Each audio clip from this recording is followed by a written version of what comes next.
What's good, Greatness Gang? Welcome back to another reaction. This is a request from you all, Greatness Gang, that you been told me I should have been reacted to. I heard you. I see all the requests.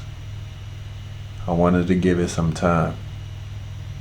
You reacting to Elvis Presley, In the Ghetto. Now I know how you all feel about Elvis Presley. I seen all the comments. This song was the top song that you all kept requesting. So I said, let's not just react to the song. Let's react to the story behind the song as well. So it's an interview, well, a conversation that I found with one of the writers of the song. And after we listen to the audio, we want to get into that.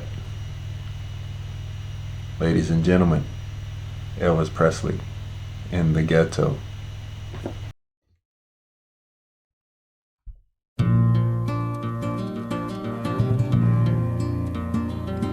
As the snow flies on a cold and gray Chicago morning, a poor little baby child is born in the ghetto. So I'm assuming by the simplicity of the song title, that's what the song is going to be about. The ghetto or someone in the ghetto. That's what I'm assuming, expecting. And his mama cries, 'cause if there's one thing that she don't need, is another hungry mouth to feed in the ghetto. That's a strong line right there. It's a pretty strong line to start the song off with. And I come from a rough, tough area of Washington, D.C., and I've seen many of mothers struggle with feeding their children. People, don't you understand? Your child needs a helping hand. He'll grow to be an angry young man someday. Take a look at you and me. He'll grow to be an angry man someday.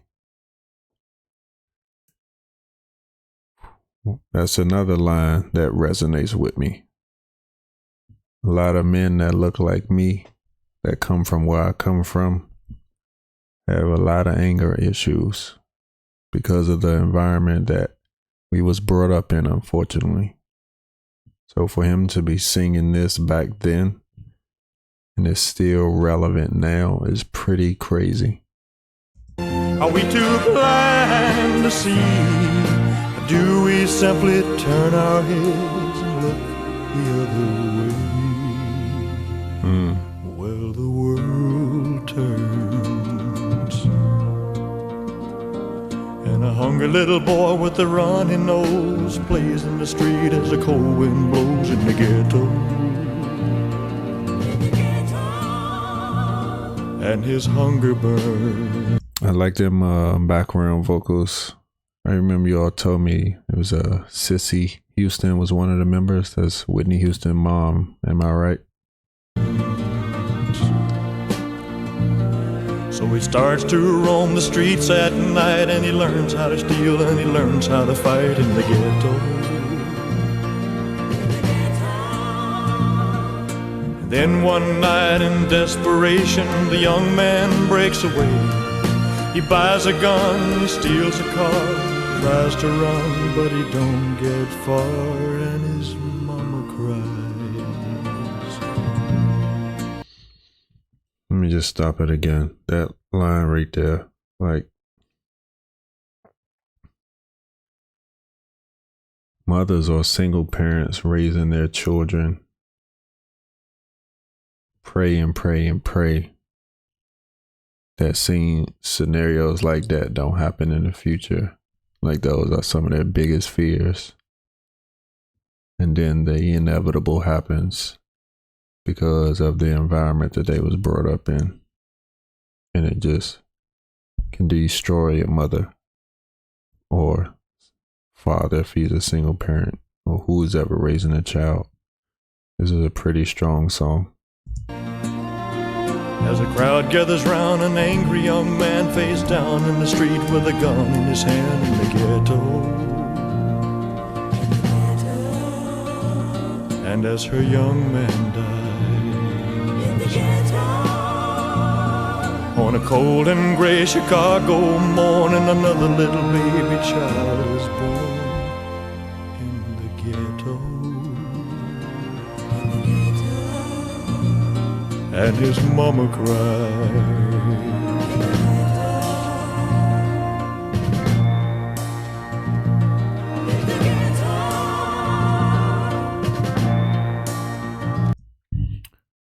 One leaves and another enters, and the cycle goes on and on and on.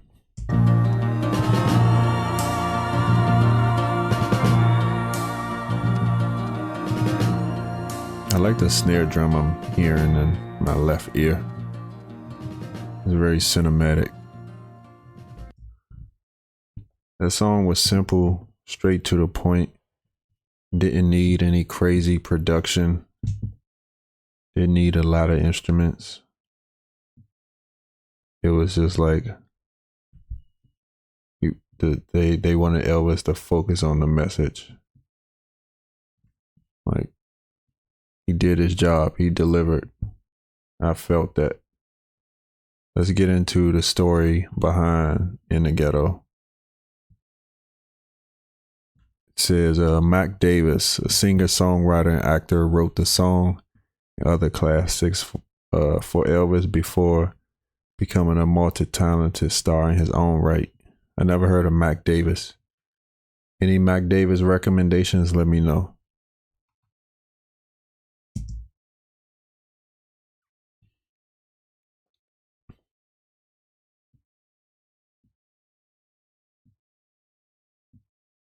Hi, I'm Bart Herbison, Executive Director of the Nashville Songwriters Association, and this week, the story behind the song with the legendary Hall of Fame songwriter, my friend Mac Davis, As the Snow Flies in the Ghetto. You know I'm a huge Elvis fan. I do. And you had a pretty good run with the King. We'll start on another album. They called him the King. I know a lot of people in the comments was saying that Elvis didn't like that. The song, you really were doing other things, and a buddy of ours named Bobby Tomberlin called you one day and said you got the #1 song in umpteen countries. Mm-hmm. I think you were on the golf course and hung up the phone on him because you didn't know about it. No, I was at home, and he just called up and he said, "Hey, congratulations on your hit." And I said, "What hit?" And he said, "Your Elvis record." And I said, "What Elvis record?" And he said, "A Little Less Conversation." And I said, "Man, that was 35 years ago or something." He said, "No, it's #1 in England right now." And I said, "You're kidding me." And I didn't know anything at all about it and had no idea. I know that I had seen it in Ocean's 11. It's probably crazy, like, back then, to get someone to call you out of nowhere and be like, "Hey, you have the #1 record." They probably was hard to believe and hard to take in. Versus now in 2023, you can just get a hit overnight. Like, you don't know what's going to blow in today's music climate because everything is so unpredictable. Trends are constantly changing. People are being innovative. We have the internet. Like, it's like night and day. In the movie, There's a few the seconds original of it, version yeah. of it. Yeah, they did a little montage scene and they used it. He said it was in Ocean's 11. I said I want to watch all of the Ocean's movies. Should I watch them? Are they worth watching? In there. And even that, nobody told me about that. I poked my wife in the ribs and said, "Hey, that's my song." And she says, "Well, I'll be." And there it was. And so I thought, well, how could that, I don't understand what's going on. And he said, "The remix, it's a remix." And I said, I still don't get it. And he said, well, it was in those Nike commercials for the World Cup soccer match. I said, oh my gosh. And next thing I know, I started hearing it. I saw the commercial, and one thing led to another. It turned out to be one of the biggest hits I ever had. Well, and that's led to Typical of songwriters. I was the last guy to find out. Yeah, but you really got back into it hard. You've been spending some time. That's wow. Not only do you got the #1 record, you got it featured all over these places and commercials and stuff like that. Probably amazing feeling. In Nashville. You've got another cool thing going on right now that we'll talk about a little bit later. But you grew up just like me and everybody else, Elvis Presley. He was the man. Yep. And you wrote one of the greatest songs that's ever been recorded, In the Ghetto. Well, I don't know if that's one of the greatest ever. I know it is, and he thought so too, because Elvis had done all the movies. He wanted something socially relevant. He did 2 of them before he passed. He did that, and later on he did If I Can Dream, and he said that in all. If I Can Dream, I reacted to that. Go check it out if you haven't. Thank you all for recommending me that song to react to. Very good song. The interviews. I know the first time he ever heard it, he's like, that's my song. But how did it get created, Mac? Well, it's kind of a convoluted story, but it's a true story. I had been trying to write a song called The Vicious Circle for, seems like, ages. And I wasn't that old enough to be ages. I was in my late 20s. And the word ghetto was just becoming popular to describe the parts of urban areas that were. And that's why I was surprised when that song was recommended, and especially by it being by Elvis, because it had the word ghetto in it. And I was like, they was putting the word ghetto in the song titles back then. I would think that would come much later. So that's what also made me add it to the reaction list, because I was curious about it. The poor people were living and couldn't get out, and were stuck there. Everybody took off to the suburbs and left these inner cities. They started calling them ghetto. And the Vicious Circle, I grew up with a little kid whose daddy worked with my daddy, and he was a black kid, and he and I, we were good buddies. We were 5 years old, 6 years old, and I remember him being just one of my, my best buddies. But he lived in a part of town that I couldn't figure out why they had to live where they lived and we got to live where we lived. And yeah, and it's crazy. Like, people are children. They don't really understand right then and there. It's like, hey, my friend looks a certain way. Their clothes might not be as clean as mine. They might have not bring as much food to school as me, or they have to go home the long way to a poorer part of town. But all you just know is, hey, this is my friend. We are happy around each other, but stuff don't really hit you till you're much older, and you just like, wow, some children have to actually go through this. You was fortunate enough as a child to not experience this traumatic environment. We didn't have a lot of money, but we didn't have broken bottles every 6 inches. It was a dirt street ghetto where he lived. And at any rate, I'd always wanted to write a song about it, where a kid is born and he doesn't have a male parent, and he falls in with the wrong people and he dies, and there's just another kid comes along and replaces him. It's just, wow, so he basing this off of his childhood, kind of. Just a vicious circle. And long story short, I couldn't find anything to rhyme with circle, and the old story, oranges. But I was sitting in the office one day. I had this little office that Nancy Sinatra had signed me to her publishing company, and a buddy of mine, Freddie Weller, came over. And Freddie I had known from when I lived in Atlanta, but at this time I was living in California, in Los Angeles. long story short, Freddie came over and we were fiddling around, and he said, "Hey, I got this lick that Joe South showed me. And it's really a nice lick." And he played this lick on the guitar and went to, and boy, I just heard "In the Ghetto." See, that's the songwriting process begins before the actual songwriting process. Like that random, hey, let me show you this. Like, what if he never went over there with them? Elvis would have never had one of his biggest songs of all time. It's crazy how like everything is connected. I didn't say anything. Went home that night, and I sat down with that lick, and I started singing "In the Ghetto." And by about 2 o'clock in the morning, I had written the song. It just wrote itself. You know, I'm sure you know, people have heard that a million times, but the song does, once it gets going, it kind of writes itself. And once you find your hook, and that's what that was. And of course, I called Freddie up, as I was wont to do in those days, and sung him the song at 2 o'clock in the morning. Woke him up and sung it to him. And there was a long silence, and he said some foul cuss word and hung the phone up on me. And biggest compliment he could have given. Biggest compliment. He wasn't upset with me stealing lead. He was just mad that he didn't get to write part of that song. So, but at any rate, that's how it came about. And Elvis was looking for material. Suddenly, I had written a song called "Memories" for his comeback special, they called it.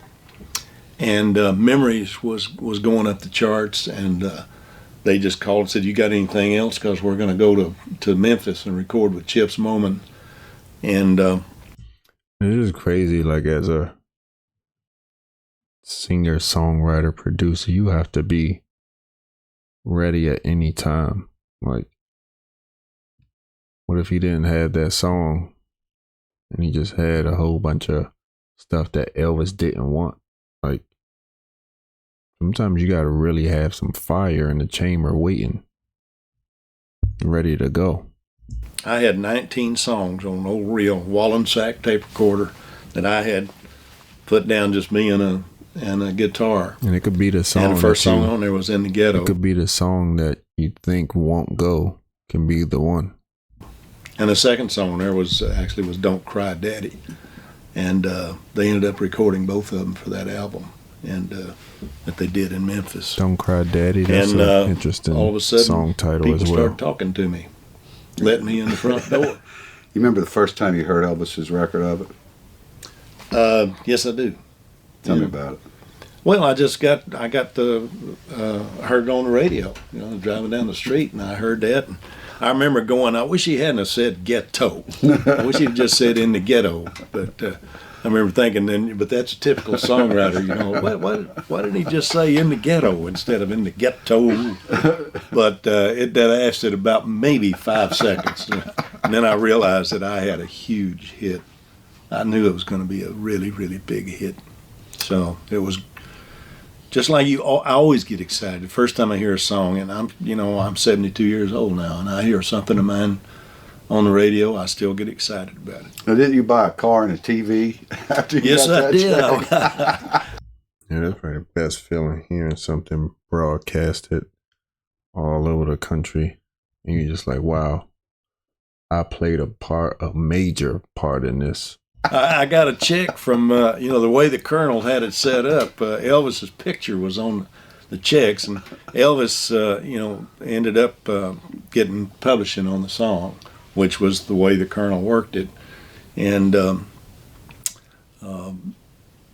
was Elvis Presley music. Right. And Elvis's picture was on the check, and then I'd never made more than $12,000 in a year in my life. And I'd been depositing my check in the same bank, my little weekly salary. And I walked in with this big old check with a lot of zeros on it, is all I'm going to say. And Elvis's picture on it. And I stood in line there and got up to the teller, and this little lady says, "Oh, hello, Mr. Davis." And I handed her that check, and I said, I want to deposit this, and I'd like a $10,000 cashier's check because I got a Mercedes picked out, and It was red. I've It seen was it. bright and red, the license cherry plate red. said In the Ghetto. Yeah, that was my. Wow. He like, yeah, I worked hard to write this song. I'm gonna reap the rewards of this. And I'm gonna stun on y'all with my new Mercedes Benz.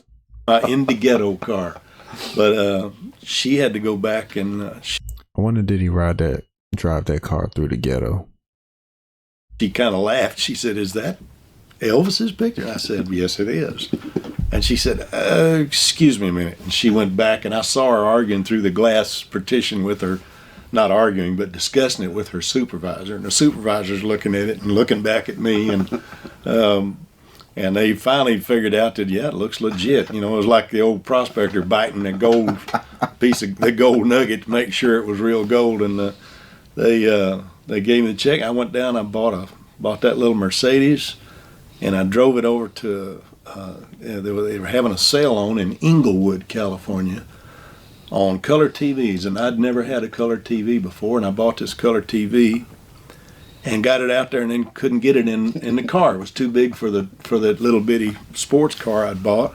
So we had to use twine, stuck it in the trunk, put twine to hold the trunk lid down, and there I am driving through this tough neighborhood now, going back to where I live, with a bright red, brand new Mercedes sports car with a color TV sticking out of the back. I might as well have had a sign on. It's crazy. We went from colorless TVs to these.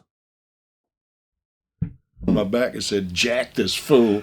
Well, I got to tell you, if you want to grab that guitar, the song really created a lot of discussion, cultural awareness, and I just think it's one of the important songs in American music history. Yeah, like I said, that song is still very, very relevant today.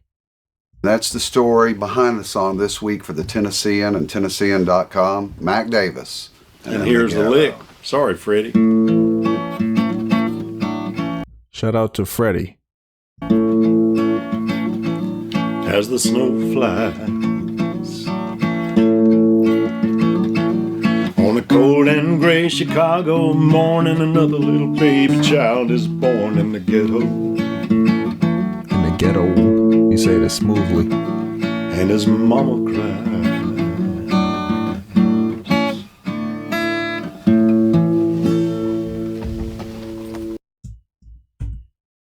Elvis Presley, In the Ghetto.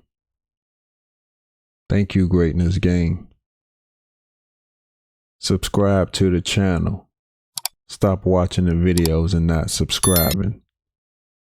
Thank you.